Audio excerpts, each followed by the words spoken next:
It is hard to overlook what happened on Tuesday night in the City of Angels. Lakers, Thunder, LeBron James entered the game 36 points away from passing Kareem Abdul-Jabbar on the all-time NBA scoring list. And for those of you that did not get to the opportunity to see it, was late, East Coast. It happened around midnight. For those who didn't get the opportunity to see it, here is the shot in which LeBron became immortalized, a record that had stood for 39 years. LeBron broke it. Here's how it happened. Coming to the end of the third quarter. LeBron James, a shot at history. LeBron stands alone. The NBA's all-time scoring record now belongs to LeBron James.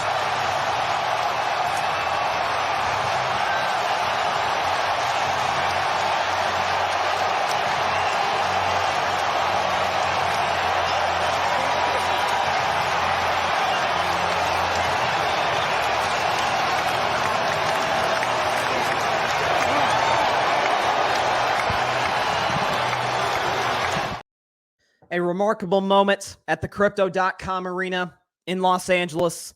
I'll get to the Lakers and their trades and everything in just a second, but let's focus on LeBron because his story is one of the greatest in the history of sports. Heck, I'd argue the story of one LeBron James, it's one of the greatest stories we've ever had in the history of America. You got to realize this guy was born December 30th, 1984, Akron, Ohio, to a 16-year-old mother.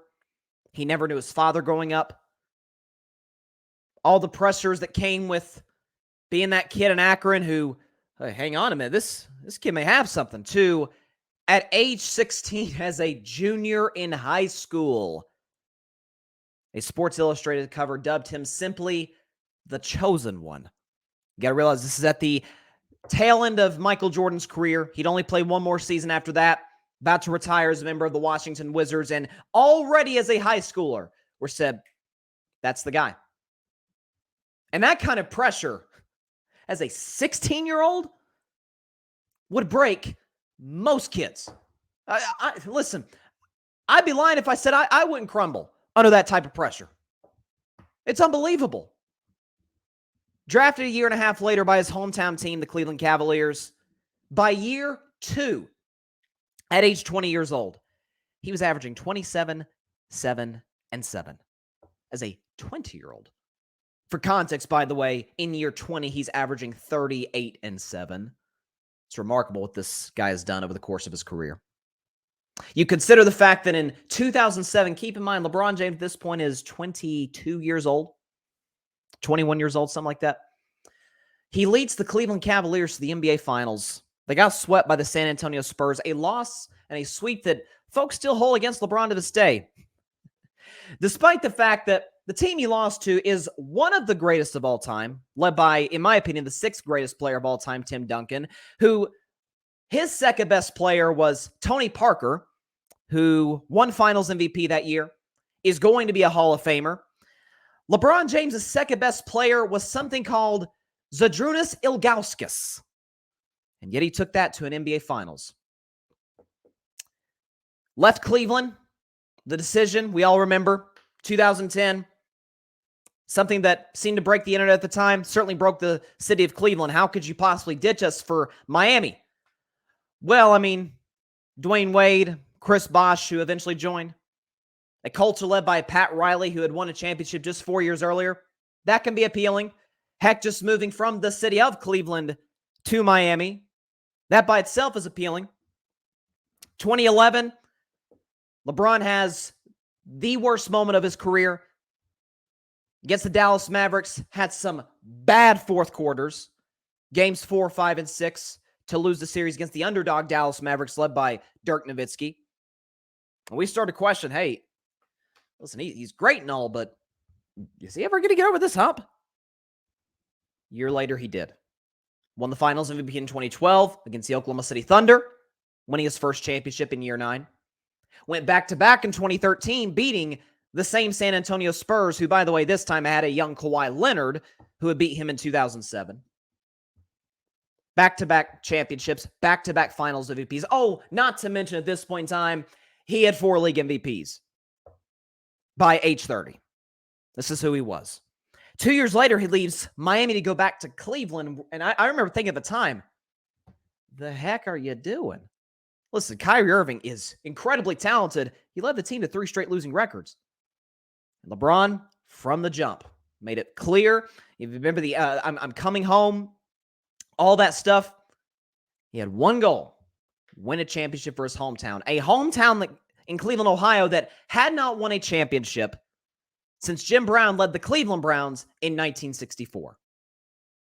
2 years in, please don't remind me. I don't want to get into this too much, but 2016 against the 73-9 Warriors, greatest regular season team of all time, led by the only unanimous MVP in Steph Curry. Down 3-1. No team in the history of the NBA Finals had ever won a series down 3-1 in an NBA Finals.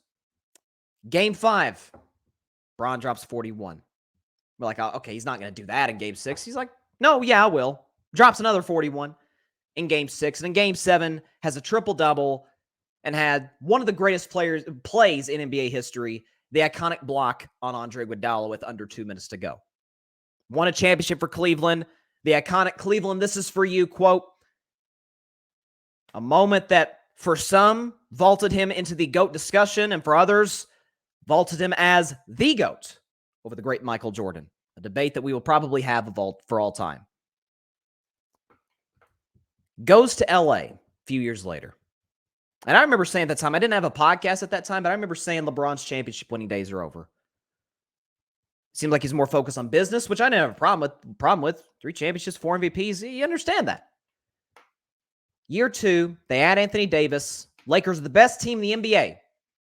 And then a pandemic hits. Like the last thing you could possibly expect. The NBA goes down to a bubble in Disney World. A bubble that broke some of the best teams in the NBA.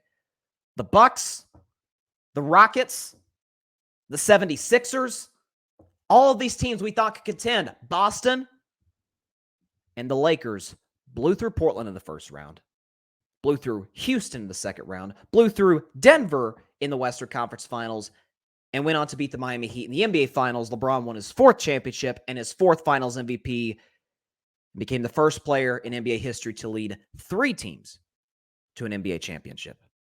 This is what LeBron James has done. And then Tuesday night, passing Kareem Abdul-Jabbar to be the all-time leading scorer in NBA history. LeBron's is one of the great stories in the history of sports. 22 years of his life in the public eye. Never a scandal. Never, caught in the wrong place at the wrong time, unlike some of the greatest players ever. Michael Jordan, you could say that about. You can't say that about LeBron. Made the people around him better. Rich Paul, Maverick Carter and company. Helped elevate them.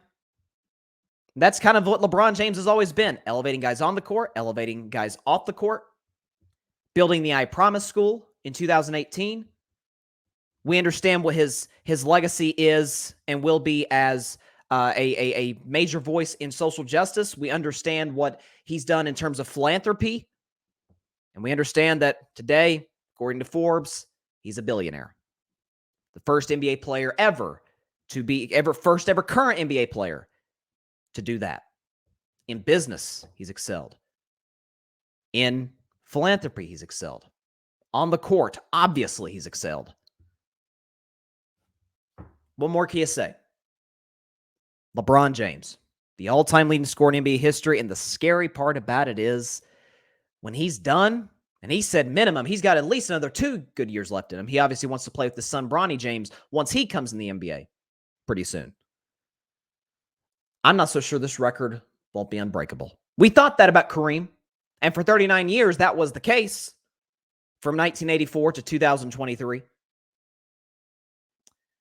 Even with as many volume scores as we have in today's league, Luka, for example, I don't see Luka playing 20 years, and if he does, I don't see him averaging 30. For context, Kareem Abdul-Jabbar was averaging in the teens in year 20.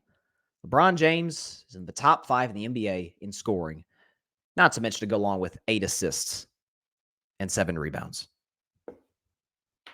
This is what he's always been, taking care of his body.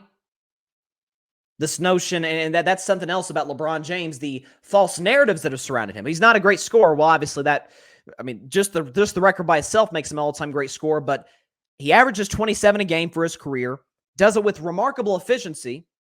Well, he's not clutch. That's funny. He has 5 postseason buzzer beaters, most ever. I simply asked the same question about LeBron James that I asked and the Golden State Warriors asked when they won the 2022 title. What are they going to say now? What do you say now? There's nothing I've said in the last 10, 12 minutes that has not already been said about LeBron James in terms of his greatness and his excellence both on and off the court. Hats off to the king. It was a remarkable moment seeing it on TV. I can't imagine what it was like inside the arena. I'm out of words. I'm out of words for this guy. It's outstanding. It's absolutely incredible. Hats off to LeBron James.